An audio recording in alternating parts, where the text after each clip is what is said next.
What's up, YouTubers? Good morning.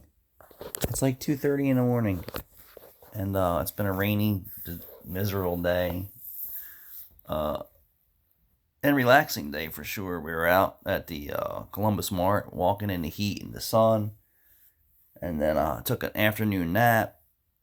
And then sometimes afternoon naps are dangerous because now it's like 2:30 in the morning and I'm wide awake. Um, but some people were like, "Oh, you're going to go out of business from doing your YouTube videos and content."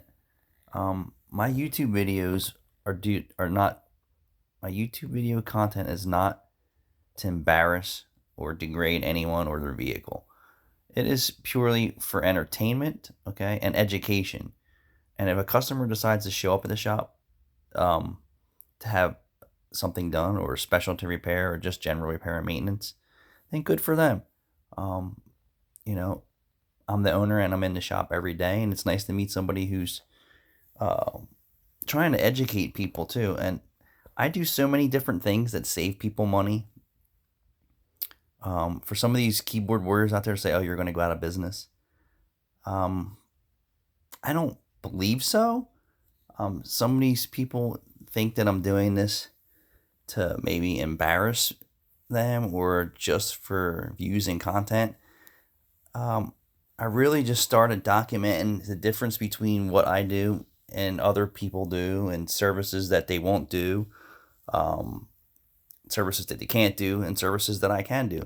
And majority of these are time savers and money savings and value to people who maybe want to do this to attempt to fix their car themselves or not want to pay $200 for a light bulb replacement at their local mechanic or the dealer or whoever. So to say that I'm going to go out of business, I don't really think that's going to happen. Um, and it shouldn't be based by the content that I produce. I mean, there are a lot of other channels out there post similar content and way worse, way worse um, videos of um, the public's vehicles and their conditions. And I even, give props to people who take care of the car. And especially recently, when we just think about recently what happened. So we had an older vehicle come in that we haven't seen the customer in like 5 years. And he came in for an oil change. And I just kind of do a courtesy check. I don't pull the whole car apart and start looking at it. I put it up in the air and just do a visual check. And I wound up grabbing the spare tire because we seen bushings on the shocks that were worn out and the front sway bar was broke. So that concerns me. For one, is like, all right, where's this guy been? Who's been looking at his car? Maybe he's not aware. Maybe he is aware. Who knows? If you're aware that your car's falling apart, I'm only going to reiterate that to you. And if you're not aware, then I'm going to say, hey, this is what I see that's going on. We're definitely not, uh, fluid flushes and filter pushers. That's not my style. I think there's plenty of repair work that's neglected on people's cars that I see that needs attention. So anyway, back to what I was saying. I grab the spare tire and I start giving a little tug, and boom, it falls down and hits me on the head. And it's a temporary spare, so it really wasn't that heavy. Although my neck has been a little wonky or jacky the last 2 days, and I even went and got a massage Saturday after work, and it still feels a little weird. But here's the important part of this. People come in and just say, I want an oil change. What you really want is an oil change and a maintenance inspection. We call it, oil change and safety inspection for used car dealers. So every used car dealer that comes in, we do a safety inspection on top of an oil change. And that checks the interior, exterior, underneath, and gives them a snapshot of what the condition of the vehicle is in. It's very rare that I just find a vehicle that needs nothing. And typically, if I find that it needs nothing, it usually has an intermittent weird problem that doesn't show up all the time. And then we may see that car back in a few weeks or a few days after we, recon it and put it out for retail. But my point is grab the spare tire, And even though it was mounted up to the bottom of his vehicle and appeared to be okay, we don't know structurally how strong that assembly is. And I just gave it a little yank to pull down on the suspension, and boom, it fell and hit me on the head. Have you ever seen someone's wheel come off on the highway? It rips through vehicles and causes chaos, mayhem, and havoc, and people can get killed and hurt from that. So, was it good that I said, hey, stick to what you know, look this car over, and see what's going on? Absolutely. I got injured, and the customer saved himself a bunch of aggravation by me touching his vehicle. And then he actually wound up fixing one major problem, which was his front sway bar was broken in half. So some people just want a simple oil change. A simple oil change is not, you're trying to back the technician off from looking at your car, so that he doesn't uncover expensive repairs. Machinery that's in use every day, right, wears out and needs required repairs and maintenance, and people neglect that. So, these people say a 10-minute oil change. A 10-minute oil change is to get you in the shop so they can look your car over. If they're just doing a 10-minute oil change, that is not enough time to check anything, let alone get the job right. And quick lubes, this is just my opinion, quick lubes, those guys, if they're a busy quick lube, right, have a high volume of oil changes, they don't have time to check your car properly, let alone get their job right the first time.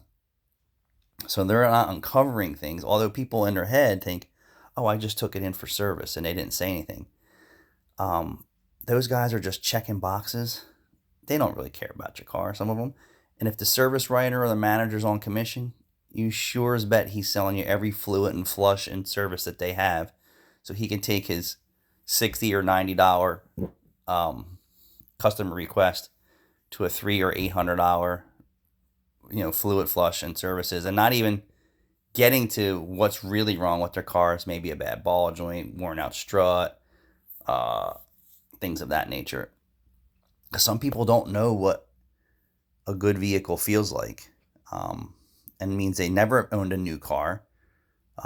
They've either owned low mileage cars or high mileage cars, and rattles, squeaks, and shakes and all that is normal to them, although it's not normal. People, when they get in a car, are like, oh, this is normal. And I'll give you, for instance, people come in and say, oh, I have this noise, can you take a ride with me? And then I'll get in the car, right, and then they'll start it up, the motor is vibrating, putting gear, it clunks. I'm like, oh, those noises? Oh, no, not those noises. Then I'll go for a ride, and I'll hear a dash squeak, I'll hear a ball joint, I'll hear a wheel bearing, and they're like, oh, no, not that. Okay, keep driving. Like, or what are you hearing? And they're like, oh, there it is. Well, I already heard 5 or 10 different noises that shouldn't be there already. And then you're saying, well, just that? Well, some people, I'm like, listen, dude, you need to fix all these other problems so I can really evaluate your car. Or it'll come in with an exhaust leak and it's so loud, but they're not worried about that. They just want an oil change.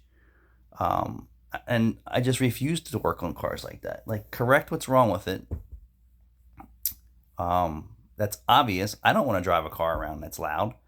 And you could die from carbon monoxide poisoning. That's no BS. And I see it every day. People driving around, air conditioning is on, windows up, exhaust leak at the front of the car, which is the most common today. And they're breathing that poison in. And they don't care. Or maybe they don't have the money. And what this stems to anyway is the customer says, I just want an oil change. That's because they've been programmed to say, I need an oil change. Now they've been programmed to say, well, I don't need an oil change until the warning light comes on, or 10,000 or 20,000 miles. And then when you check their oil dipstick, there's no oil in their car and it's not leaking oil. Well, what happened? It was because they were educated wrong on how to maintain their car. Now their internal engine has a problem and they don't want to hear that. On top of it, needs ball joints, control arms, sway bar links, engine lights on, air conditioner doesn't work, so on and so forth. But it's the programming of the public that says, hey, I need an oil change. Well, my regular customers who come in and say, hey, change the oil, look the car over. That's the right thing to do. Even though it becomes expensive, it's the right thing to do. And even new cars at 30,000 miles need repair work already. Some do, some don't, at 30,000 miles or sooner, depending on the vehicle and the use of it. So just to give you an idea, and then on top of an oil change, GDI engines require maintenance, regular maintenance, the engine itself, not just an air filter, not just a tire rotation, carbon service, GDI service, gas injected sprays or chemicals that get the carbon off the intake valves. So, this is good for people to know this about their cars. If there are people who lease their cars for 2 years or 3 years, they usually don't give a crap about anything. At that, even if they change the oil, I'd be shocked, or rotate the tires. At least this is my thought process. Because you hear it's a lease vehicle, I don't care. Well, you're going to care when you return it and your tires are bald, your brakes are grinding, the front end's knocking, the interior's beat to crap. And that's just some of the spectrums of leased vehicles to people. Because once you get stung by that a few times, you'll definitely start taking care of your car or go over your mileage. But to say that I'm going to go out of business because I'm educating the people. So you have to educate people, right, on conditions. And no different than you going to the doctor. Like, oh, I got a rash. Well, what's the rash from? Is it bacteria? Is it, something going on in your body? Is it something you're washing yourself with? You go to the doctor. He's going to educate you typically on what the cause is. And then he's going to give you a prescription and hope that his experience with that is right for you. And then sometimes it may not. You might have to go to another doctor until you get it figured out. But this is for education. And sometimes it's, for, to get a rise or a chuckle out of people. I think sometimes I'm just entertaining myself at this point. But my channel's growing. And our business changes all the time. But to say you're going to go out of business by documenting people's cars, I don't usually ever say their names of their vehicle. And sometimes I get them on camera and they love it. So, like I said, this is not to poke at people or make fun of people and their cars, even though it may seem that way, but that's not what I'm doing.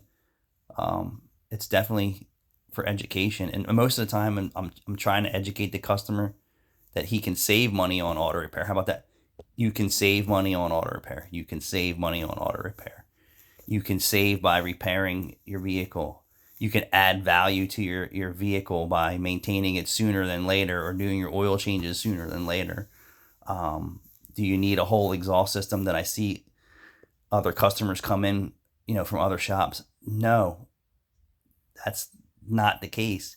You don't need an entire exhaust system today. So I preach that to people so they will come and save money, and I will meet a customer and save them money and educate them that it isn't always you need a whole exhaust system. Or do you always need calipers, pads, and rotors with a brake job, which I know and I see some shops out there. Hoses for no reason on a car, calipers, pads, and rotors at 30,000 miles just recently. Hoses, calipers, pads, and rotors at 30,000 miles. That was somebody selling somebody completely things that they didn't need. Brand new Jeep. I won't give up any names, but a brand new Jeep, 30,000 miles. Calipers, pads, and rotors. Not an off-road used vehicle, street used vehicle, not abused vehicle. And I was like, I'm scratching my head. Why did this car get calipers, pads, rotors, and hoses? Somebody was getting commission. That's why. Not at my shop would I've ever sold you calipers, pads, and rotors at 30,000 miles. Your vehicle's under warranty for 3 years, 36,000 miles on your hydraulics. So if they had bad calipers, pads, and rotors, it would go back to the dealership for warranty work.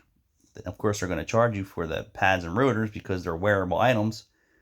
But how often do I ever see that? Never. That was somebody selling the customer parts for a commission and then not educating them to say, hey, this is still under warranty, because they were just ripping people off. And that was just the other day. Um, so what I do is educate people on how to save money most of the time.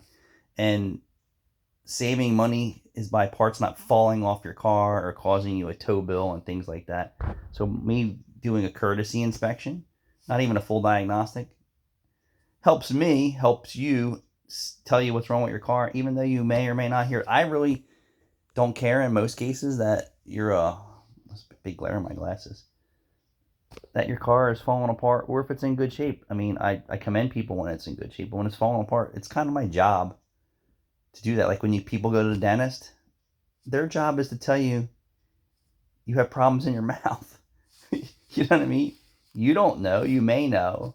I actually like going to the dentist. I want to know that if there's serious issues going on.